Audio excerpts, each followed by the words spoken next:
Kottayam മൂനിപ്പള്ളിയിൽ KSRTC ബസ്സും കാറും കൂട്ടിയിടിച്ച് 2 പേർക്ക് ദാരുണാന്ത്യം. കോട്ടയം പ്രാവട്ടം സ്വദേശികളാണ് മരിച്ചത്. ടോബി ജോൺസൺ ചേരുന്ന വാർത്തകൾ. ടോബി, ദാരുണമായ അപകടം ഉണ്ടായത് എങ്ങനെയാണ്? ആശ്മി, ഒരു ക്ഷേത്ര ദർശനം കഴിഞ്ഞ് തിരിച്ചു വരികയായിരുന്ന ഒരു കുടുംബത്തിന്റെ കാറാണ്, സഞ്ചരിച്ചിരുന്ന കാറാണ് ബസ്സുമായി അപകടത്തിൽപ്പെട്ടത്. കൂട്ടിയിടിക്കുകയായിരുന്നു. കൂത്താട്ടുകുളത്തേക്ക് പോവുകയായിരുന്ന ബസ്സായിരുന്നു ഇത്. ആ ബസ്സിലേക്ക് ചെന്ന് ഈ 800 കാറ് ഇടിച്ചു കയറുകയായിരുന്നു എന്നാണ് നമുക്ക് അവിടെ നിന്ന് ലഭിക്കുന്ന വിവരം.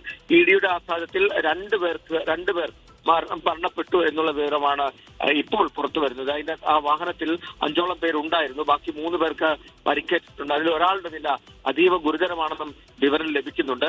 എന്തായാലും പോലീസ് ഉടൻ തന്നെ സ്ഥലത്തെത്തി നാട്ടുകാരും ചേർന്നാണ് രക്ഷാപ്രവർത്തനം നടത്തി ഉടൻ തന്നെ ആശുപത്രിയിലേക്ക് ഇവരെ എത്തിച്ചത്. പക്ഷേ ആശുപത്രിയിലേക്ക് എത്തിക്കുമ്പോൾ തന്നെ അതിൽ 2 പേർ മരിച്ചിരുന്നു എന്നുള്ള വിവരമാണ് ലഭിക്കുന്നത്. ഇവർ നീണ്ടൂർ പ്രാവട്ടം സ്വദേശികളാണെന്നുള്ള വിവരം കൂടി ലഭിക്കുന്നുണ്ട്.